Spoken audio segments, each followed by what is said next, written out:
je vais présenter Geneviève, que vous connaissez déjà, bien sûr, hein. Mais je disais que vous ne connaissiez peut-être pas... Vous m'entendez là-bas?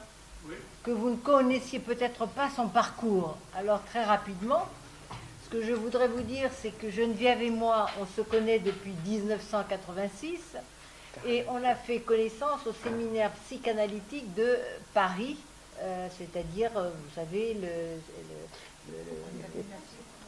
dirigé par Juan David Nazio.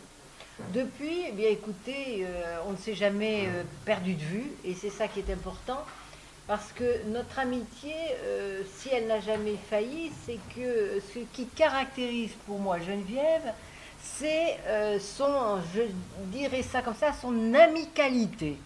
Hein, c'est-à-dire cette position dans la vie qui est de l'amitié selon le concept grec. Hein, c'est-à-dire une attitude envers la vie qui est d'ouverture, de rencontre et d'une langue, si vous voulez, qu'elle adresse toujours à l'autre. Il y a toujours, je trouve, dans la langue de Geneviève, une présence de l'autre qui fait que, bien, on la contacte facilement. Et ça, c'est rare. Parce que je trouve que chez les psychanalystes, comme sûrement chez beaucoup d'autres groupes, eh bien, les liens ne sont pas faciles, quoi qu'on en pense, hein, avec toutes les petites chapelles, avec nos... Bon, voilà. Donc, bon, elle traverse toutes les chapelles, Geneviève. C'est ça, c'est ce qui fait qu'on ne s'est jamais perdu de vue, c'est qu'elle a traversé toutes les chapelles et qu'elle échappe, en effet, à cette manière de se regrouper en chapelle. Donc, c'est pour ça que, pour moi, eh bien, le travail de Geneviève est un vrai travail de transmission, au-delà, en effet, de tous les clivages. Alors, elle a écrit, c'est ce qui est important peut-être de connaître, quand même pas mal, hein, donc elle est pas mal intervenue, elle travaille beaucoup, et je voudrais vous signaler une quinzaine d'articles, hein, comme ça, à la va-vite. Anorexie et boulimie, hein, maladie du vide et maladie du rien, dans la revue de santé mentale en 98. La folie à deux, hein, parce que Geneviève, finalement, s'est beaucoup penchée sur les psychoses, ce qui n'est pas facile, et aujourd'hui, à nouveau. Hein. La folie à deux, c'est-à-dire les sœurs Papin, une de ses interventions qui est parue chez Payot sous le titre général du livre, Les grands cas de psychose. La structure dans tous ses états, communication au colloque de l'APM en novembre 2006, qui a été publié par la suite aux éditions RF. Masochisme et pulsion de mort, les trois masochismes. Aujourd'hui, si vous voulez, elle avait abordé le masochisme sous la forme de la pulsion de mort. Aujourd'hui, elle va l'aborder sous la forme de la jouissance. Corps et langage, quand la parole prend corps, dans la revue clinique lacanienne, et qui est paru dans le livre collectif de l'APM, Qu'est-ce que le corps pour la psychanalyse? Qu'est-ce que la guérison? Enfin, un article sur la guérison qui est paru là dans le livre de l'APM, Qu'est-ce que la guérison? Et enfin, un article sur le forclusif qui est paru dans le livre de l'APM du forclusif. Alors, c'est ça, hein? Non, c'était notre nom, mais enfin, peu importe. Oui. Le thème de l'année, ça avait été le forclusif, et pour des raisons éditoriales, le titre en a été changé un peu plus... Voilà. Donc voilà, il est paru donc dans le livre Corps en discordance. Donc ces articles se confrontent au champ de la psychose et de la psychosomatique. Et elle analyse, si vous voulez, les liens qui distinguent l'hystérie de la perversion et ce qu'il est nous. Donc, je trouve que Geneviève fait un énorme travail de différenciation entre les concepts et les cas cliniques. Ça, c'est important, si vous voulez, de pouvoir distinguer, de pouvoir nouer, hein, les différents champs de la clinique. Alors, son travail, non seulement, si vous voulez, est un travail sur Freud, mais elle s'adosse et elle s'appuie sur la théorie lacanienne. Ça, c'est important. Elle s'adosse et elle s'appuie sur la théorie lacanienne sans faire du lacanisme. Hein. C'est-à-dire que, en effet, elle fait toujours un lien dialectique entre Freud et Lacan. Et ça, c'est important parce qu'on sait très bien comment on peut verser dans le lacanisme, hein, le lacananisme, je dirais. Ce qui fait que beaucoup du coup, par contre, transfert, on va dire, on a tendance à... courber le bâton de l'autre côté et de dire il y a ceux qui ne veulent rien savoir de Lacan et qui ne s'appuient que sur Freud, ou ceux qui font que du Lacan. Je crois qu'il y a une dialectique à avoir entre la théorie lacanienne et la théorie freudienne. D'ailleurs, c'est ce que fait Lacan, parce que Lacan ne fait pas du Lacan. Hein, il s'appuie justement sur Freud pour essayer de trouver son propre chemin et enrichir la théorie lacanienne. C'est ce que fait, je trouve, Geneviève dans cette dialectique, cet aller-retour entre Lacan et Freud. Donc elle nous montre comment, elle va nous le montrer ce soir, les concepts lacaniens lui permettent de s'orienter dans la cure. Voilà, donc la théorie lacanienne lui permet de rester attentive à la question du fantasme inconscient. Et c'est vrai que Lacan a beaucoup amené dans le champ du fantasme, dont le symptôme relève derrière le fantasme, et donc de découvrir derrière le fantasme la question du réel et de la répétition. Donc on a là le thème de la jouissance, hein, c'est-à-dire la question de l'insistance de la jouissance et du refoulement originaire. Or, en fait, je trouve que c'est ça le fil rouge dans toutes tes recherches. Hein. C'est véritablement essayer de reconnaître l'insistance de la jouissance. Donc voilà ce que je voulais vous dire. Cette problématique générale qui traverse toute la recherche de Geneviève et qui, vous allez le reconnaître, revient aujourd'hui de manière insistante. Voilà. À toi, Geneviève. Bon, enfin, nous allons parler un petit peu de la jouissance masochiste. Et je cite à ce propos tout de suite, pour entrer en matière, ce passage de Freud qui résume toute la difficulté de la question. Quel est donc cet étrange, là je cite Freud, hein, quel est donc cet étrange et scandaleux désir de souffrir qui semble mettre en échec la profonde tendance de la vie pulsionnelle à se procurer du plaisir? Comment douleur et déplaisir, en principe alarme, gardiens du principe de plaisir, peuvent-ils devenir des buts en soi? S'ils ne sont plus des avertissements, alors le principe de plaisir est paralysé et le gardien de notre vie psychique est comme sous l'effet d'un narcotique. Freud tentera de répondre à ces épineuses questions en 2 temps qui couvriront 2 décennies. C'est une lente et inexorable montée du masochisme dans l'œuvre de Freud qui va le conduire au cœur de la vie pulsionnelle. Le masochisme fait son entrée dans l'œuvre de Freud dès 1905, dans les 3 essais sur la théorie sexuelle, mais c'est en 1924, soit 20 ans après, que paraîtra le problème économique du masochisme, en tout cas dans son élaboration la plus achevée. Outre la remise au travail des 3 essais surchargés de notes et d'ajouts au fur et à mesure des élaborations et des remaniements qui ont marqué ces 20 années, le problème économique du masochisme sera au cœur de Pulsion et destin des pulsions, 1915, Un enfant est battu, 1919, et Au-delà du principe de plaisir, 1920. La première élaboration de Freud, adossée aux 3 essais et à sa première théorie des pulsions, concevait le masochisme comme un renversement du sadisme. L'activité serait renversée en son contraire, la passivité, et la pulsion se retournerait et prendrait pour objet la personne propre. Mais je ne m'arrête pas à ce travail de Freud parce qu'il va avoir un travail définitif qui renverse justement, qui l'oblige à abandonner cette première théorie des pulsions. Le deuxième temps de l'élaboration freudienne, amorcé avec Au-delà du principe de plaisir, marquera un tournant décisif de la question par la prise en compte de la pulsion de mort comme primordiale et comme fondatrice. C'est donc avec les armes de la deuxième topique que Freud va s'ouvrir à une nouvelle compréhension. C'est le nouveau dualisme pulsion de vie, pulsion de mort qui va désormais dominer la scène psychique, et c'est le masochisme qui est premier. Il est situé à l'orée du sujet, qui interroge le réel pulsionnel dans sa duplicité.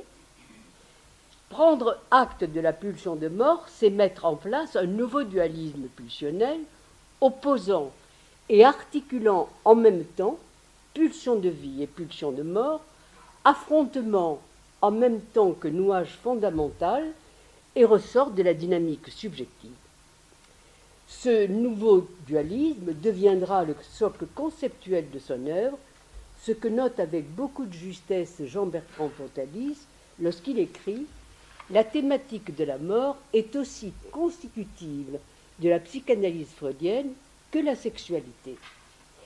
La pulsion de mort s'est imposée à Freud à partir de la réalité observable, et ça j'y tiens beaucoup parce que les détracteurs de Freud dans sa conception de la pulsion de mort ont dit de lui que c'était une spéculation de vieillard malade.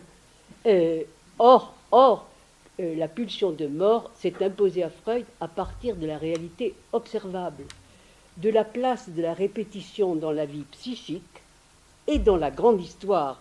N'oublions pas que ces élaborations se font dans l'après-coup de la guerre et de ses horreurs. La compulsion de répétition ou contrainte de répétition témoigne d'un résidu inentamable de Thanatos qui échappe au nouage avec les apports libidinaux.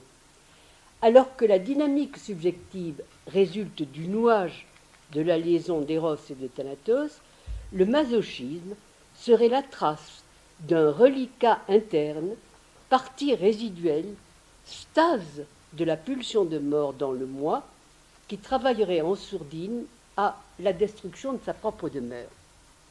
Alors je cite encore un passage de Freud qui est très intéressant. En prenant son parti d'une certaine inexactitude, on peut dire que la pulsion de mort qui est à l'œuvre dans l'organisme est identique au masochisme. Le concept lacanien de jouissance et sa théorie de l'angoisse vont éclairer d'un jour nouveau ce maudit masochisme, en élargissant sa portée bien au-delà de la perversion, où il avait été longtemps confiné malgré les grandes ouvertures de Freud.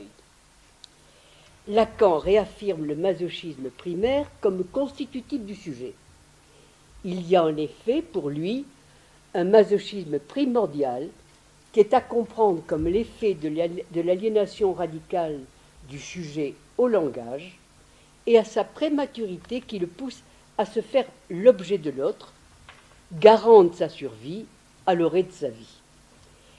Cette écharde plantée au cœur de la logique du vivant et du principe de plaisir est le prix à payer pour entrer dans la communauté humaine.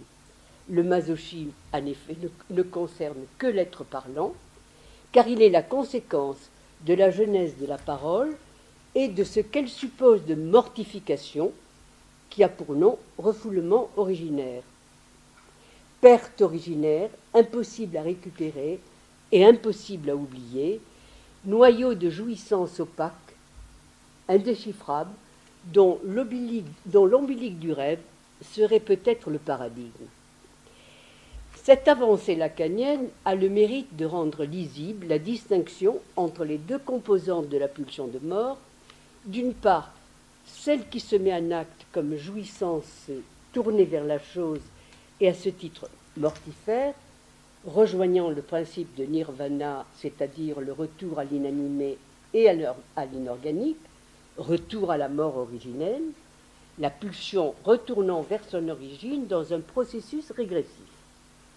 La deuxième composante serait la pulsion de destruction, force de rébellion et d'arrachement à la chose, et à ce titre, gardienne de la vie psychique, dès lors qu'elle se noue à la pulsion de vie.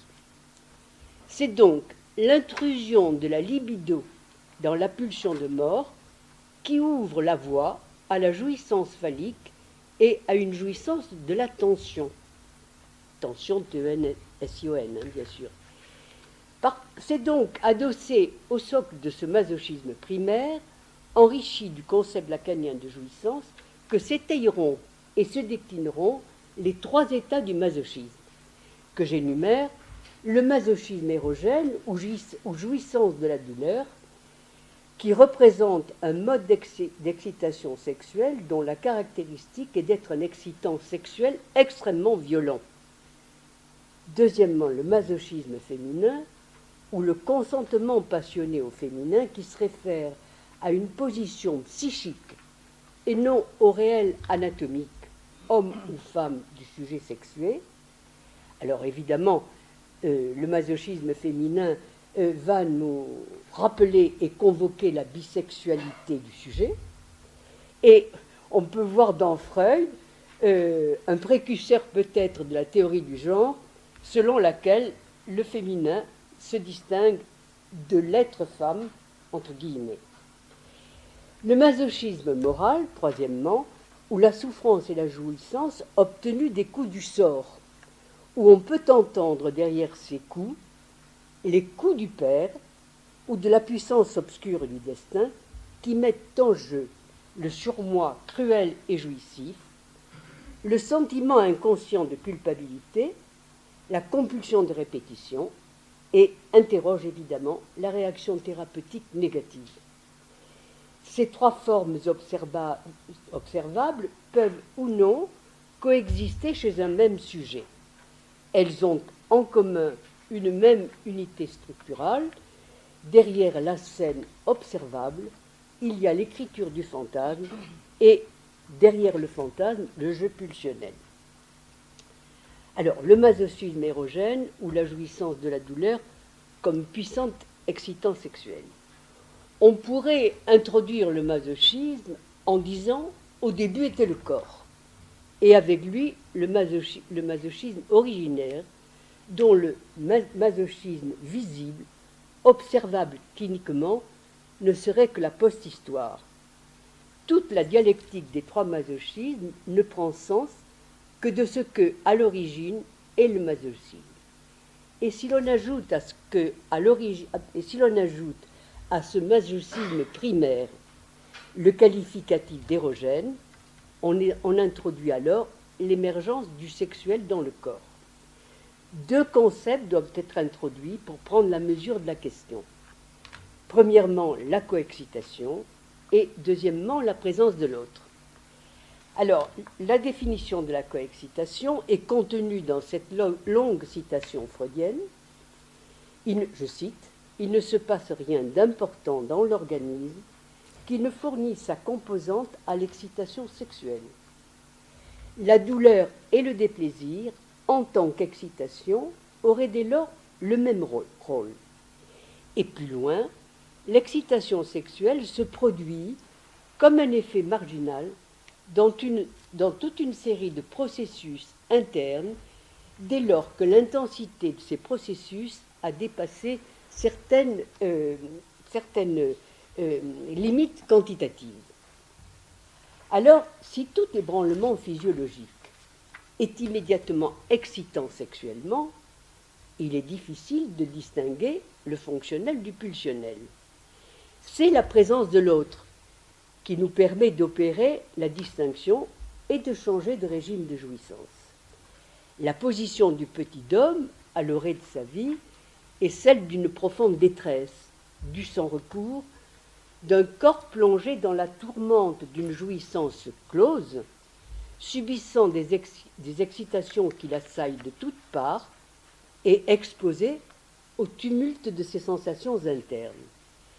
Dans cette nuit profonde de l'hypnocycite, il s'agite pour se soulager de l'excitation, mais c'est une voie de décharge motrice totalement en impasse.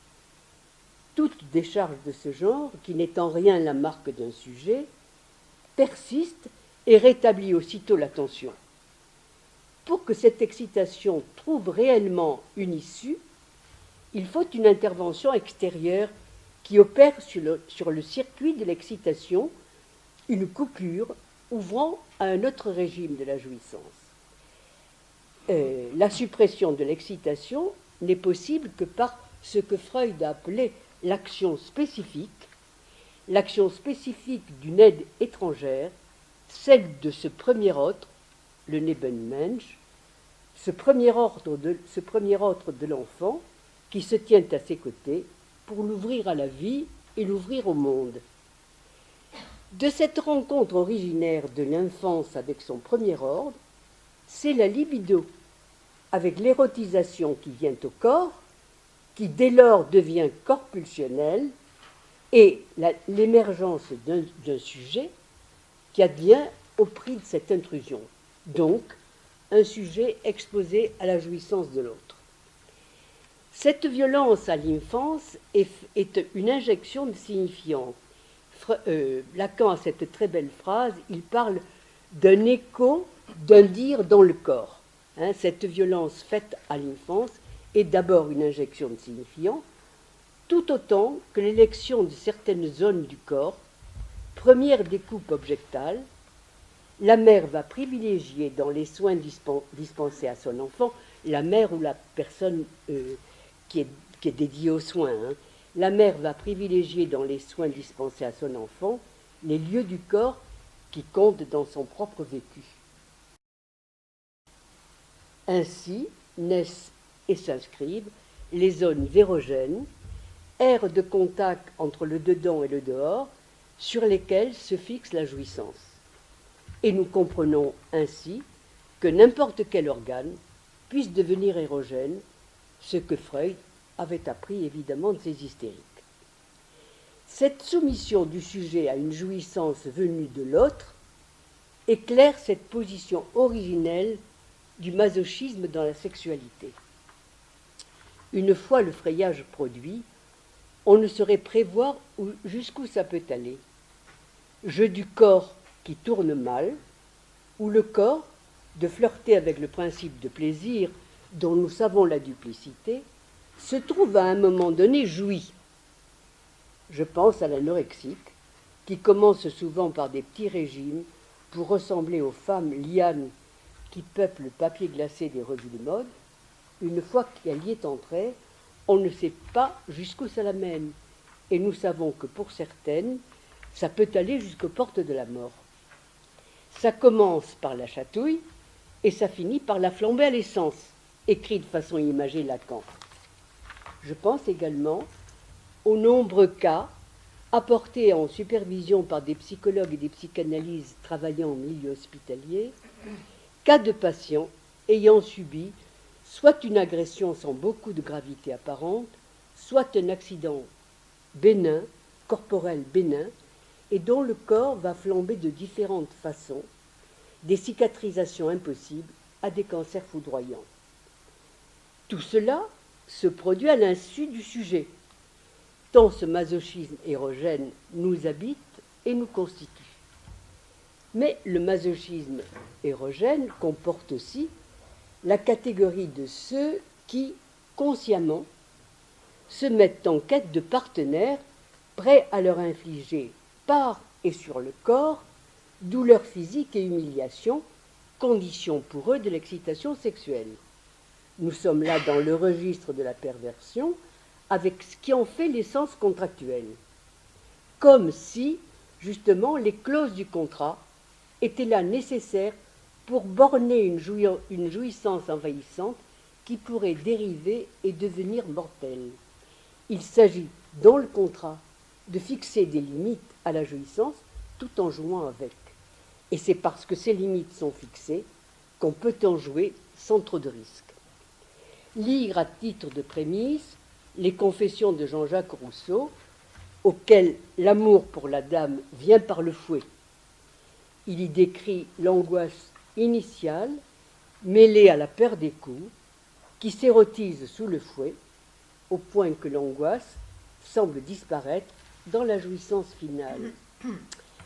On peut lire ensuite La Vénus à la fourrure et Vanda ou Confession de ma vie de Sacher Masoch, où se trouvent réunis des éléments fétichistes dont la femme doit être pourvue, fourrure et fouet, l'un ou l'autre ou les deux à la fois, pour être toutes non castrées, et le contrat en bonne et due forme, signatures à l'appui, qui lie l'esclave et sa maîtresse, dont il fera son maître. Alors, le sous-titre de l'œuvre n'est pas sans intérêt. Le sous-titre est « Confession d'un suprasensuel ». Supra est un terme latin qui signifie au-delà et au-dessus, comme tout le monde sait. Suprasensuel semble donc devoir être entendu comme une jouissance au-delà de la sexualité, ouvrant peut-être sur une jouissance presque mystique. Autre particularité à noter et qui est importante, un nom propre devient un nom commun pour nommer une pratique sexuelle. Nous remarquons que la même chose se produit pour Sade. Ce qui signifie qu'au-delà du tableau clinique achevé que décrivent ces auteurs, insiste ceci, que les mises en scène qu'ils décrivent, quelles qu'en soient leurs variantes et leur habillage, obéissent au même fantasme, c'est-à-dire que derrière la scène observable, il y a l'écriture du fantasme, et derrière le fantasme, le jeu pulsionnel d'Eros et de Thanatos. Il faut noter aussi la grammaire particulière de ce masochisme qui se conjugue à la troisième voix. C'est la voix moyenne réfléchie qui se caractérise par le retour de l'action sur le sujet, mais une action réalisée par l'autre, ce qui la différencie de la voix passive simple. Se faire bâillonner, la voix passive simple, c'est être bâillonné. Là, c'est se faire bâillonner, se faire attacher, se faire battre, se faire fouetter, se faire maltraiter, se forcer à une obéissance inconditionnelle, se faire souiller, se faire abaisser. Dans toutes ces déclinaisons, on note l'arrêt, la suspension du corps, l'attente angoissée, angoisse qui se dissout dans la jouissance finale, tous éléments que nous allons retrouver dans le masochisme féminin et le masochisme moral, ce qui met en lumière le caractère nucléaire de ce masochisme érogène. Alors, le masochisme féminin ou le consentement passionné au féminin, qui se réfère à une position psychique et non au réel anatomique, homme ou femme, du sujet sexué. Le masochisme, nous dit Freud, dans le problème économique du masochisme, le masochisme, donc, serait l'expression de l'être de la femme. Il réitère en 1932, dans sa conférence sur la féminité, en affirmant que le masochisme est authentiquement féminin. Et, pour soutenir cette affirmation, Freud, en homme de son temps, écrit, je cite, « La répression de son agressivité, constitutionnellement prescrite et socialement imposée à la femme, favorise le développement de fortes motions masochistes qui parviennent à lier érotiquement les tendances destructives tournées vers le dedans. C'est ainsi que le masochisme serait authentiquement féminin. » Alors, répression sociale, donc, là, il n'y a pas de problème. Freud est un homme de son temps, et la répression sociale sévit contre les femmes, c'est sûr, et contre leur agressivité. Mais ce qui est plus intéressant, c'est le terme de constitutionnellement prescrite, qui sonne comme une fatalité dévolue au sexe féminin, forcément meurtri, souillé, émasculé, amputé dans le réel, dont le destin n'aurait d'autre choix que l'enfantement dans la douleur. Alors, certes, la constitution féminine, la physiologie féminine, est faite d'attentes propices à la passivité.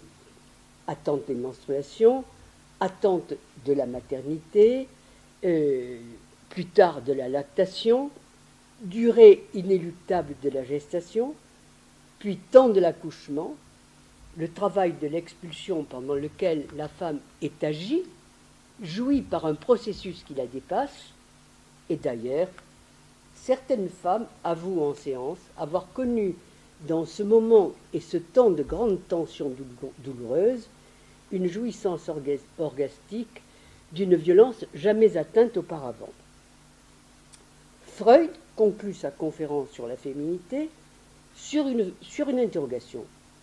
Faut-il comprendre le masochisme observable chez de très nombreux hommes à partir de traits féminins très marqués, ou faut-il conclure, comme le suggère Lacan, que ce masochisme est un fantasme du désir de l'homme, fantasme qui le dédouane de la violence supposée faite à la femme dans l'acte sexuel, ce qui est une vision d'enfant. Alors, la bisexualité constitutive du sujet est ici, vous l'entendez, convoquée, et le brouillage masculin-féminin est à son comble dans ces deux interrogations. La remarque de Lacan est d'autant plus pertinente que pour décrire le masochisme féminin, Freud s'appuie uniquement sur des fantasmes rapportés par des hommes fréquemment impuissants. Ce que la quotidienneté de notre clinique ordinaire confirme abondamment, c'est-à-dire que masochisme et impuissance sexuelle marchent de pair, si je peux dire. Alors, que le masochisme dit féminin se trouve illustré par le cas d'hommes masochistes constitue en réalité la vérité clinique paradoxale du masochisme. Mais essayons de mettre un peu d'ordre. Le masochiste veut être traité comme un petit enfant, mais un petit enfant méchant, souligne Freud. Cette formulation m'amène à faire deux remarques. Cette confusion entre le féminin et l'infantile ne serait-elle pas une réédition de la prématurité du petit homme et de sa dépendance vis-à-vis de l'autre, du grand autre, dans un infantile et un féminin confondus? Sur cet infantile, voilà ce qu'écrit Freud. Même un mariage n'est pas assuré avant que la femme ne soit parvenue à faire du mari aussi son enfant et se comporte vis-à-vis de lui en mère. Alors, compte tenu de ce que la clinique nous enseigne, à savoir que maternité et féminin sont dans un rapport sinon antagoniste, du moins fortement contrarié, on peut penser que ni la femme ni le couple ne puissent trouver dans cet arrangement son compte érotique dans cet arrangement. C'est Freud qui écrit, et voilà. Alors, dans le modèle masochiste masculin, en occupant une position infantile auprès d'une femme, l'homme sauverait une possible relation à la femme, à la limite de l'hétérosexualité, en même temps qu'il permet à la jouissance masochiste de se satisfaire. Ma deuxième remarque porte sur la méchanceté. Cette méchanceté qui est au cœur du fantasme « on bat un enfant », si l'agressivité chez l'enfant représente un mouvement de conquête du monde, comme la volonté de grandir en se séparant, n'oublions pas que c'est le moment de la découverte et de la pratique de l'onanisme. La méchanceté à ce stade semble être un appel au père, et à un père punitif, ce qui nous amène du côté de l'Édipe. Tout au long de son œuvre, Freud tentera de distinguer le féminin du masculin, et malgré tous ses efforts, il reconnaît, et nous reconnaissons avec lui, qu'il a tourné en rond. Ne serait-ce pas parce qu'il traque l'essence du masculin ou du féminin, alors qu'il ne s'agit en rien d'essence, mais simplement d'une position subjective par rapport à l'enjeu phallique. Telle est la solution et le formidable éclairage résolutif que Lacan apportera au problème en formulant que la femme n'est pas tout entière soumise à la logique phallique, et il fera un pas de plus, très important, avec les formules de la sexuation dont l'opérateur sera la logique phallique. Ceux et celles qui se soumettent à la stricte logique phallique seront côté homme, quel que soit leur sexe anatomique, et ceux et celles qui ne sont pas tous soumis à cette logique se rangeront du côté femme, quel que soit leur sexe anatomique.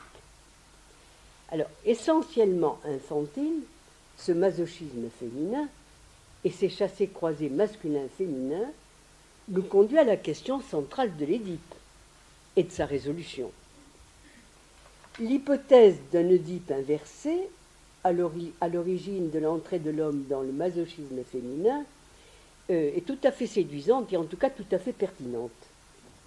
L'Oedipe inversé, consistant en l'attrait sexuel, comme vous le savez, pour le parent du même sexe, le petit garçon est confronté dans son rapport au père à une double tension, une tension active et agressive dans le cadre de la rivalité, mais aussi passive dans la demande d'amour adressée au père. Le petit Édipe encourt la féminisation dès que la demande d'amour l'emporte sur la notion de rivalité virile. C'est la fixation à ce fantasme infantile d'être possédé par le père, d'être sa chose, sa femme objet, qui déterminera à l'âge adulte la prégnance d'une position masochiste dans la relation avec les partenaires masculins. Autrement dit, la menace de castration et l'angoisse qui y préside, angoisse d'être abusé, de perdre sa virilité, sera imaginairement réalisée dans chaque échange avec les hommes. Nombre d'entre eux se cabrent contre toute passivité envers un autre homme, en même temps qu'ils présentent un comportement masochiste avec la femme, en particulier leur femme, dans le cadre du conjugal, et un comportement masochiste qui va jusqu'à la suggestion. L'amour courtois ouvre un chapitre passionnant sur ces aurants du féminin. C'est d'ailleurs en pointant la résistance de l'homme à la guérison par un autre homme que Freud fait ce constat. Du côté femme, certes, des positions masochiques sont repérables. Dans l'Oedipe inversé, c'est-à-dire dans le rapport d'amour à la mère, la fille devenue adulte reste fixée à la plainte, à la demande d'amour adressée à la mère qui n'en donne jamais assez, ou au don d'amour fait à cette même mère qui reste toujours insatisfaite et n'en a jamais assez. C'est le fameux ravage mère-fille, dans une jouissance de la plainte où elles s'abîment toutes deux en miroir. Lire à ce propos la correspondance de Madame de Sévigné à sa fille et les somatisations graves, alternatives qui les accablent à tour de rôle. Si un masochisme de bonne aloi est nécessaire à la fille pour rentrer pleinement dans l'Oedipe, tout entière animée par le désir d'être possédée par le père afin de devenir sa chose et de se faire l'objet de son amour pour sa jouissance, c'est un père donateur, détenteur des attributs phalliques qui intéressent le désir comme la jouissance de la fille. Certaines resteront leur vie durant, suspendues, fixées à cette position, s'épuisant et s'éreintant à se faire l'instrument de cette jouissance, à l'instar des mystiques qui en témoignent si bien. Et pourtant, si avec son partenaire sexuel, la femme peut accepter quelques sévices et violences, ça ne me semble pas être dans une position masochiste, sacrificielle et de renoncement. Ce masochisme érotique me semble au contraire être au service d'une autre cause, celle d'une conquête. Il s'agit d'une jouissance qui s'ancre dans le phallique, mais qui ne s'ancre dans le phallique que pour en franchir les limites coûte que coûte, afin de rencontrer sa féminité et de s'ouvrir au féminin en elle, au-delà du phallique, le féminin. C'est cette jouissance-là, au-delà du phallique, que Freud a raté pour l'avoir confondu avec ce qu'il a nommé le masochisme féminin. Alors, en arrivant au masochisme moral, c'est-à-dire la douleur morale dans sa version freudienne, ou la passion de se faire l'objet de l'autre, de l'objet de la jouissance de l'autre, dans sa version lacanienne. Le masochisme moral est des trois masochismes celui qui donne l'illusion d'être le plus civilisé. L'expression la plus sublimée du masochisme érogène primaire, tant la pulsion sexuelle y semble réprimée, voire absente. Et pourtant, nous verrons combien, dans son expression la plus pure, il n'est que jouissance débridée. Ce masochisme, lieu exemplaire de la répétition, travaille en sourdine, se reconduit encore et encore, sans jamais s'avouer comme tel, parce qu'il a une maîtresse cachée à laquelle il est passionnément attaché, qui est la douleur et cet objet qui ne saurait manquer. La référence au passionnel est un rappel à la formidable ténacité avec laquelle le masochiste moral s'accroche, se cramponne à sa souffrance, quelle que soit la demande apparente d'un être soulagé. La jouissance secrète qui tire de son malheur est certainement un des aspects les plus difficiles à appréhender. Sa quête inconsciente de la souffrance, le masochiste moral peut la poursuivre auprès d'une personne aimée ou de son partenaire élu. Mais ce sont plutôt des rapports impersonnels qui la guettent, cette souffrance, et qui l'attendent. En somme, on peut parler en termes lacaniens qu'il l'attend d'un grand autre anonyme, par conséquent. L'essentiel étant pour lui de se placer sous les coups de ce grand autre qui prend la figure invisible du destin, mais derrière les coups du sort, ce sont les coups du père qui se font entendre et résonnent. Et ils résonnent surtout peut-être quand ils ont fait défaut. Et les coups durs frappent, leur vie est un drame dont l'acte final est un échec, un malheur chronicisé, du ravage qui traverse et dévaste l'existence du masochiste moral. Freud nous en décrit les manifestations cliniques. Premièrement, tomber dans le malheur d'un mariage malheureux dont il se garde bien de sortir, et si par hasard il s'y risque, c'est pour trouver pire. Deuxièmement, sombrer dans la banqueroute financière ou se mettre dans les embarras financiers tels que prolifèrent impayés, interdits bancaires, endettement qui paralysent tout mouvement. C'est ça qui est important. Ça paralyse tout mouvement. Et troisièmement, être affecté par une maladie grave ou par des pépins de santé récidivants.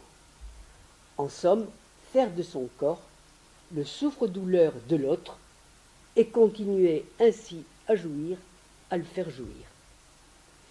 De nombreux masochistes de ce troisième type ne voient que l'amour comme remède à leur malheur et à l'angoisse qui l'accompagne.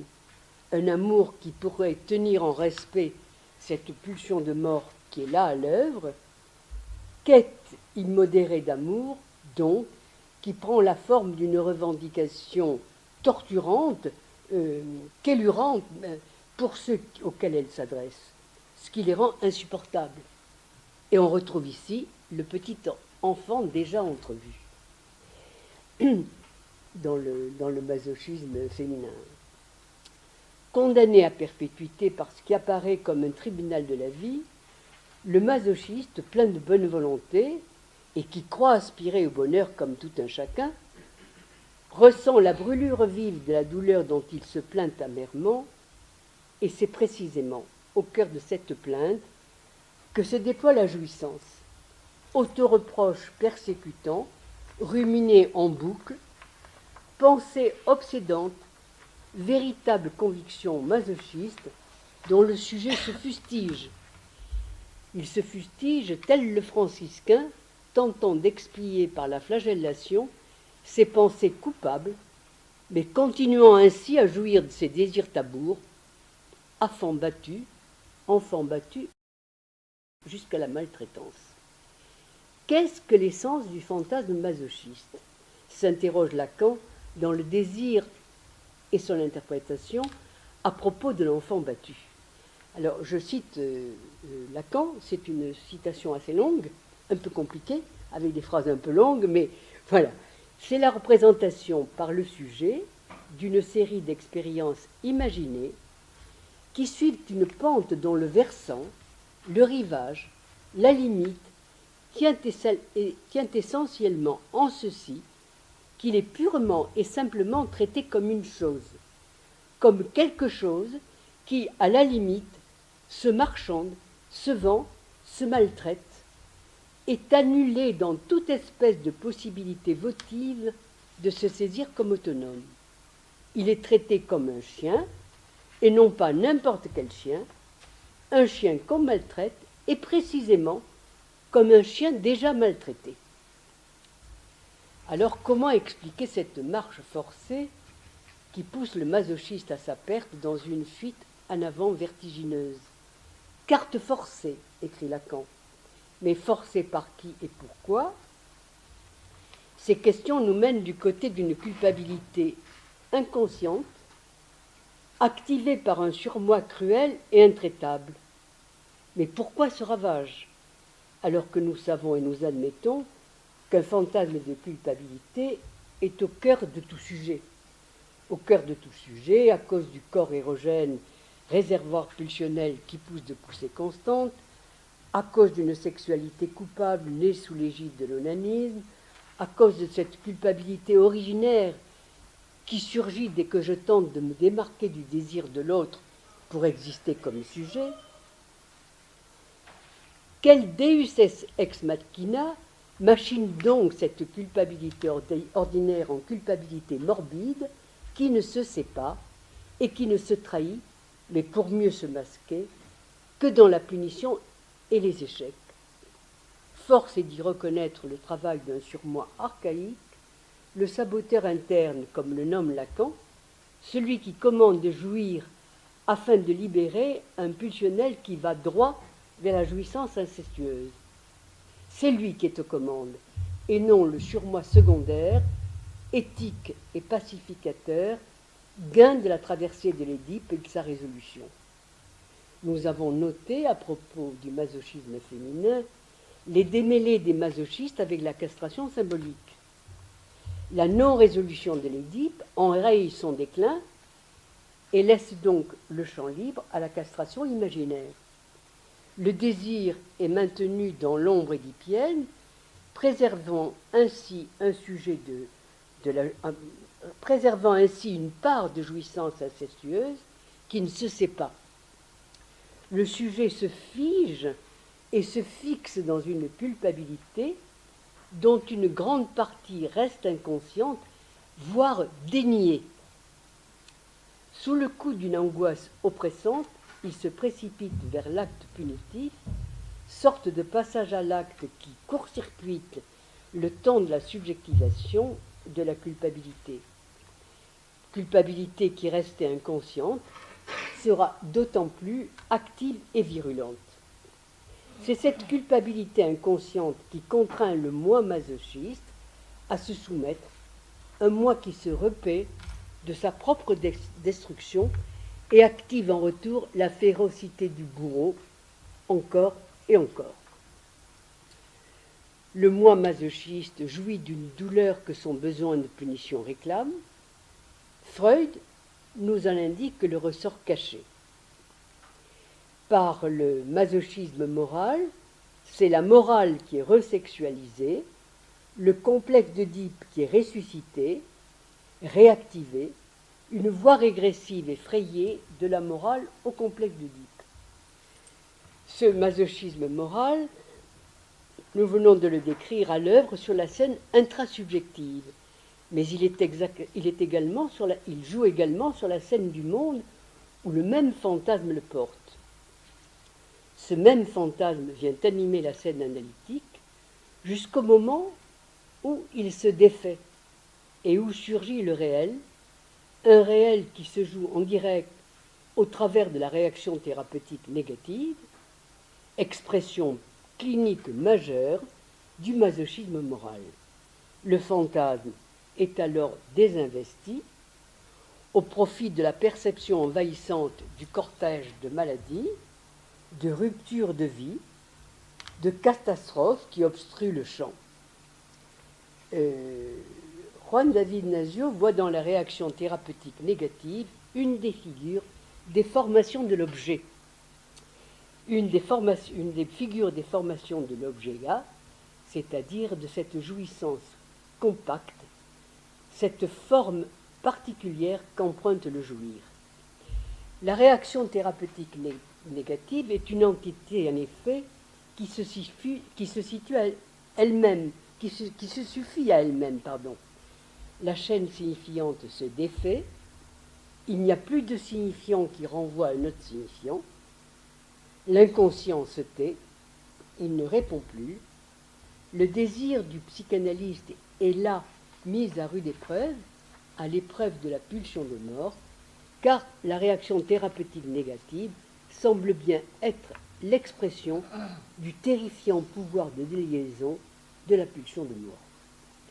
Écoutons Freud dans Analyse avec fin et Analyse sans fin, 2 ans avant sa mort. Je cite: Il n'est pas d'impression émanant des résistances lors du travail analytique qui soit plus puissant que celle donnée par une force qui se défend contre la guérison par tous les moyens et veut absolument s'accrocher à la maladie et à la souffrance. Une partie de cette force est identifiée à un besoin de punition et localisée dans la relation du moi ou surmoi. Si l'on considère dans son ensemble le tableau dans lequel se rassemblent les manifestations du masochisme immanent de tant de personnes, celle de la réaction thérapeutique négative en particulier, on ne pourra plus rester attaché à la croyance que le cours des événements psychiques est exclusivement dominé par l'aspiration au plaisir. Ces phénomènes sont des indices indéniables de l'existence dans la vie de l'âme d'une puissance que, d'après ses buts, nous appelons pulsion d'agression ou de destruction et que nous dérivons de l'originaire pulsion de mort. Alors, pour ne pas terminer sur une note trop pessimiste, je voudrais quand même terminer sur la place significative de l'analyse et de l'analyste dans son acte, dans cette clinique du masochisme. Si, comme j'ai tenté de le suggérer, c'est la non-résolution de l'Édipe et le ratage de la castration symbolique, ou en tout cas de son inachèvement, qui est en cause, comme l'exprime joliment Houchon-Guillardi, par cette phrase, c'est la castration qui fait douleur, alors le masochiste fait douleur pour faire castration. Le transfert dans la cure pourrait délivrer le masochiste du service, délivrer le masochiste du service éreintant à l'autre auquel nous l'avons vu, il se voue tout entier. L'ascèse de la cure, en faisant place au père symbolique, pourrait permettre à certains de ses patients de passer de la figure terrifiante du surmoi archaïque que chaque petit homme doit affronter pour grandir à la figure apprivoisée, pacifiée du Père sous forme d'œuvre à accomplir dans le pouvoir de faire, en lieu et place du prix exorbitant payé en y allant de son corps ou en se faisant l'objet terrifié de l'autre.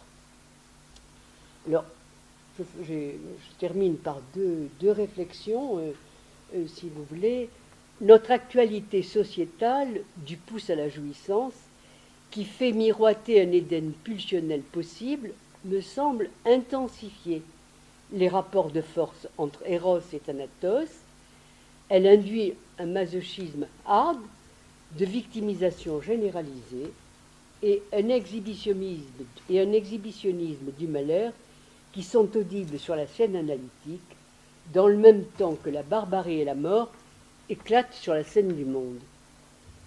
Le masochisme, enfin, est une pathologie dangereuse au niveau collectif, car les masochistes ont tendance à faire masse,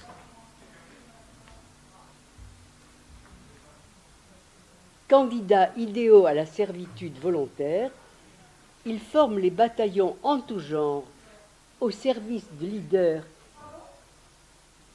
Le masochisme, enfin, est une pathologie dangereuse au niveau collectif, car les masochistes ont tendance à faire masse, candidats idéaux à la servitude volontaire, ils forment les bataillons en tout genre au service de leaders qui savent réveiller les ressorts de l'aliénation fondamentale, cette bouillie originaire dont nous parle Freud. En effet, vous verrez toujours la foule des masochistes suivre avec beaucoup d'entrain tout tyran de passage, surtout si ce tyran réclame un sacrifice. Voilà. remarquable et passionnant. Alors, écoute, afin de te permettre de reprendre un peu ton souffle, et avant de passer la parole à la salle, je vais dire quelques mots.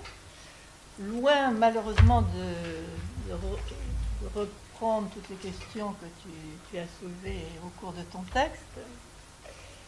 Et donc, je dirais simplement, à propos de cette énigme de la jouissance masochiste, c'est d'emblée ainsi que Freud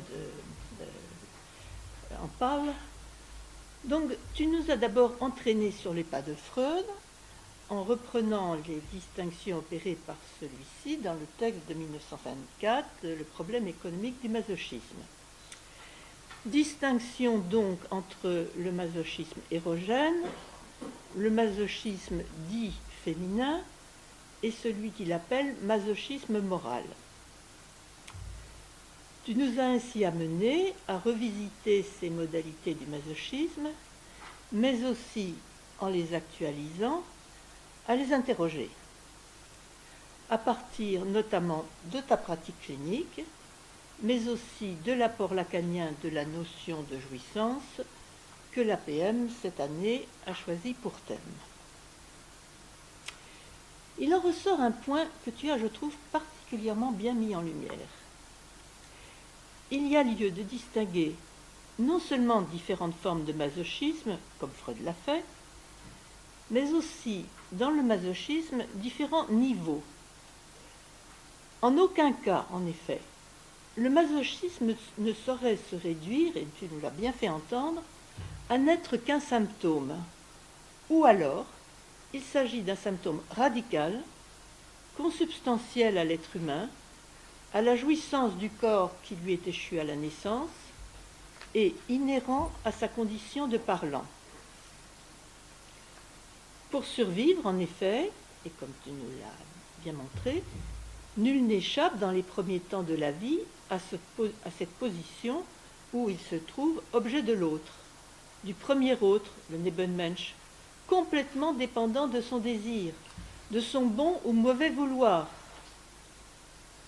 bon mauvais vouloir de la chose et de sa jouissance.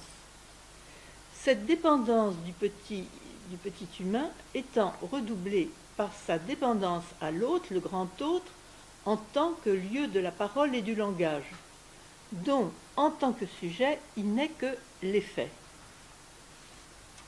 Le problème étant alors de se dégager de cette position initiale d'objet pour devenir sujet.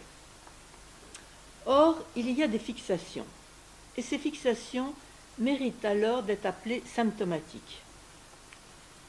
Dans la mesure où elles entravent le sujet et son désir, le maintiennent dans une position d'objet avec la jouissance qui l'accompagne.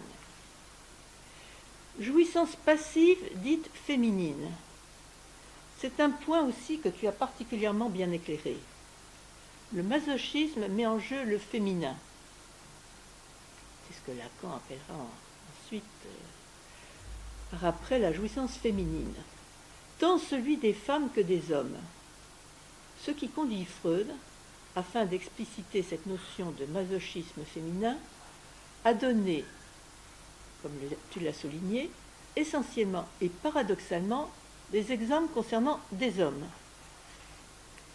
Et là, tu nous as montré la véritable nature du symptôme masochiste, au sens freudien du terme, dans sa fonction de compromis.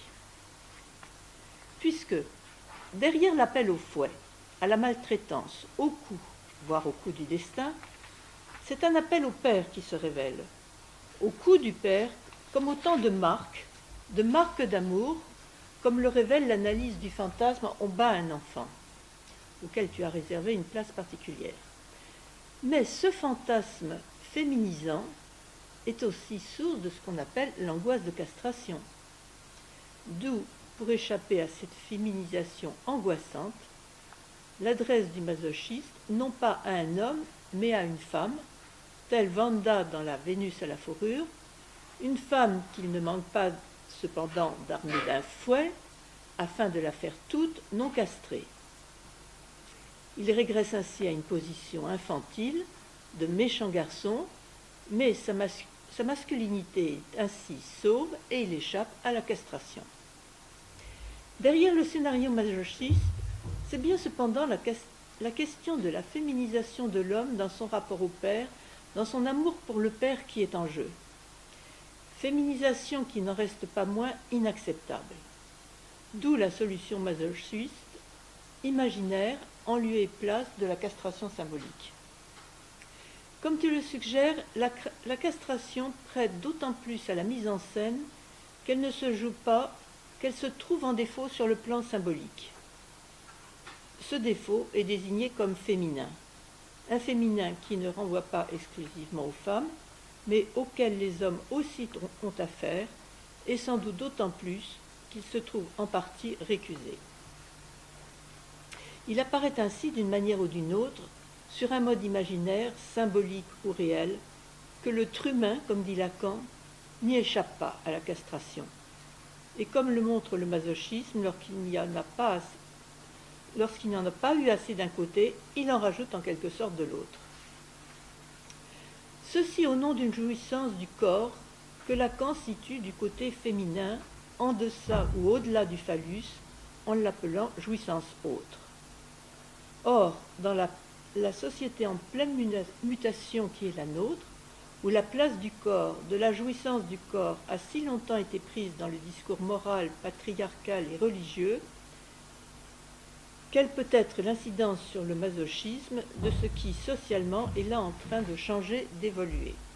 Mais je voudrais préciser et rajouter que j'ai beaucoup apprécié ta conclusion sur le masochisme qui peut-être dans l'air ambiant.